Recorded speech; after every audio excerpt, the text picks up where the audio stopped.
안녕하세요, CP예요. 오늘은 리뷰가 아니라 그냥 간단한 소개해 드리려고 그래요. 제가 어제 판교에서 열리는 성남 게임월드 페스티벌에 갔었는데요. 거기서 제닉스 크리에이티브라는 회사가 만든 게이밍 의자와 책상을 봤었거든요. 근데 그 책상을 본 간단한 이야기를 해보려고 해요. 제가 뭐 그걸 사서 써보고 이런 게 아니라 뭐 리뷰라고 할 건 없고요. 진짜 잠깐 앉아본 건데 신기해가지고 소개해 드리려고 합니다. 우선 처음에 제가 체험해본 건 의자였는데요. 거기 의자가 많이 있었어요. 근데 의자가 요즘 BJ들이 많이 쓰는 그 멋있어 보이는 의자가 있더라고요. 그래서 이렇게 앉았는데 뭐 그냥 편하고 좋았어요. 근데 그러다가 신기하게 본 게 뭐였냐면 오른쪽에 이제 레버를 딱 당기면 자동차 의자 뒤로 넘어가는 것처럼 확 넘어가요. 180도로. 그래서 완전히 누울 수 있는 상태가 됩니다.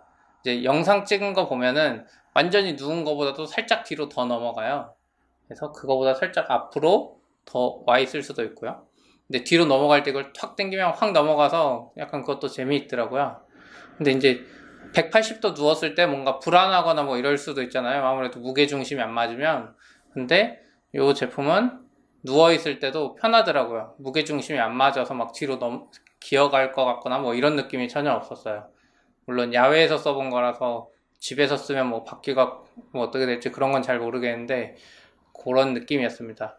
제가 앉아봤던 의자는 AK 레이싱 제어였고요. 33만 원이라고 되어 있더라고요. 행사장에서는 조금 더 싸게 팔았는데 지금 홈페이지에는 33만 원이라고 나와 있습니다. 그리고 이 의자를 이제 180도 눕다 보니까 저는 그런 생각이 들더라고요. 아, 요거 발까지 딱 받칠 거만 있으면은 진짜 누워있는 느낌 나서 편하겠다 이런 생각을 했었거든요.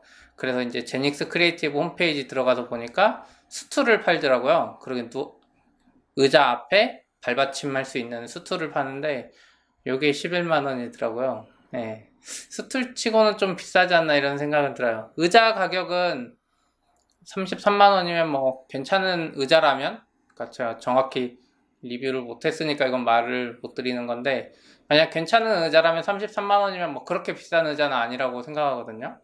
그냥 일반적으로도 좀 좋다 생각하는 의자들은 30만 원대에 형성이 되어 있으니까요. 이케아 거 뭐 마르커스인가? 그런 좀 가성비 좋다고 하는 것들도 10만 원 정도 하니까 33만 원이면 뭐 괜찮은 가격이라고 생각했어요. 그리고 이제 두 번째로 본 게 게이밍 데스크였거든요. 제닉스 크리에이티브에서 이제 내놓은 게이밍 데스크 두 종류가 있었는데, 하나는 1500, 가로로 1500cm짜리랑 1200cm짜리 있었는데, 전 1200cm짜리가 좀 좋더라고요. 1200cm짜리 이 데스크 이름이 뭐지? 네. 아레나 데스크라는 건데요. 아레나 데스크 1500과 1200이 있는데, 이제 1500은 그냥 일반 책상처럼 생겼어요. 다리 4개 달려있고 일자로. 그리고 이제 좀 특징이 왼쪽 아래 헤드셋을 걸 수 있는 고리가 튀어나와 있고 뒤쪽에 멀티탭을 놓을 수 있는 게 책상에 떠가지고 있어요. 그래서 멀티탭 선정리할 때 좋은 건데 뭐 그거는 사실 저는 그저 그랬어요. 근데 제가 좀 좋게 본 건 아레나 데스크 1200인데요. 이게 다리가 특이하게 생겼어요. 다리가 이렇게 Z자로 생겼거든요. 그래서 그 구조에 이거 잘 버틸 수 있나 이런 의문이 들었어요, 사실.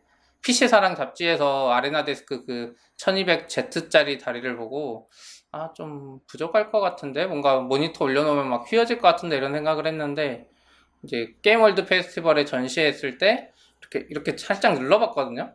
물론 세게 못 눌러봤어요. 전시돼 있는 거라. 근데, 생각보다는 단단하네, 이런 느낌이었어요. 뭐, 모니터 놓는다고 막 휘어지거나 이러진 않을 것 같다는 느낌이었죠. 그거에 비해서 또 가벼울 것 같았고요.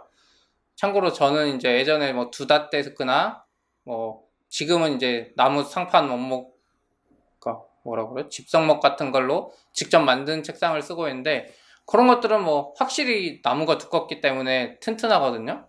근데 아레나 데스크는 그런 느낌은 아닌데 그렇다고 또 싸구려 그 책상 느낌은 아니더라고요. 오래 쓰면 어떻게 될지 모르겠는데 괜찮았어요. 그리고 다리 모양이 Z자인 걸 저는 좋아하는 이유가 다리가 이렇게 일자로 네 군데에 있잖아요. 그런 책상을 쓰게 되면 이 왼쪽 오른쪽 왔다 갔다 할 때 걸려요. 다리가. 예. 근데 이게 Z자로 돼 있어서 내가 앉는 쪽에서 위쪽이 약간 비어 있어요. 그래서 이렇게 왔다 갔다 하는데도 이렇게 의자를 돌릴 때도 다리가 걸릴 일도 없고요. 예, 그런 점에서 좀 좋았어요. 근데 제가 PC사랑 최근 잡지를 보니까 이 아레나 데스크 시리즈가 좀 라인업이 좀 추가될 것 같더라고요. 예, 그래서 그것도 좀 보시고, 그리고 아레나 데스크 1200의 또 장점은 가격이 괜찮았어요. 아까 의자는 좀 33만 원이면 뭐 고급치곤 나쁘지 않은 가격이었는데 그래도 좀 부담되는 가격이잖아요. 다른 싸구려 의자들에 비해서. 근데 아레나 데스크는 지금 제가 말했던 1200이 가격이 23만 9천 원이에요. 행사장에선 20만 원에 팔았던 것 같은데 어쨌든 23만 9천 원이에요. 이 가격이면 책상 치고는 괜찮은 것 같아요. 23만 9천 원이면. 이제 뭐 소프시스 이런 거보다는 확실히 비싸죠. 소프시스나 두닷 이런 거보다는 비싼데 그래도 게이밍 데스크라고 해놨고 뭐 모양도 뭐 특이하고 Z자 그런 거 치곤 괜찮더라고요. 네, 게이밍 체어의 단점이 하나 있는데요. 너무 크다는 거예요. 이거는 이제 다른 의자들도 마찬가지인데 의자가 아무래도 편하게 하려고 덩치도 좀 크고 목까지 받쳐주고 아래도 좀 크다 보니까 작은 방에서 쓰기는 약간 부담되는 건 사실이에요. 저도 예전에 이케아의 마르커스라고 가죽으로 되고 크고 좋은 게 있었는데요. 그게 이제 가격 대비 성능이 좋다 그래서 인기가 많았죠. 그래서 그 의자를 쓰다가 중고로 팔아버린 이유가 사이즈가 너무 컸던 거가 하나 있었거든요. 그러니까 제가 앉아있는 시간이 그렇게 길지 않은데 이 너무 덩치가 큰 의자가 한 자리를 차지하고 있다 보니까 왔다 갔다 할 때마다 좀 걸리더라고요. 집이 작으니까. 이렇게 큰 의자를 살 때는 그 방에서 차지하는 부피를 항상 고려해 보시기 바랍니다. 그렇지 않으면 이 의자 성능이 아무리 좋더라도 집 구조상, 방의 구조상 어울리지 않아가지고 팔아야 되는 경우도 아마 많이 생길 거예요. 의자를 팔아야 되는 경우가 의자의 성능 때문이 아니라 이런 부피 때문일 수도 있거든요. 저 같은 경우가 그랬고 이케아의 마르커스 의자 크고 좋아 가격도 좋고 잘 쓰고 있었지만 집 방이 너무 좁은데 걔 때문에 왔다 갔다 하기가 힘들더라고요. 그래서 그거를 팔고 이케아의 더 작지만 비싼 의자를 샀거든요. 목받침도 없어요. 걔는 허리까지밖에 안 받쳐주는 건데도 근데 그거를 산 이유는 이제 공간의 협소함 이런 게 있었거든요.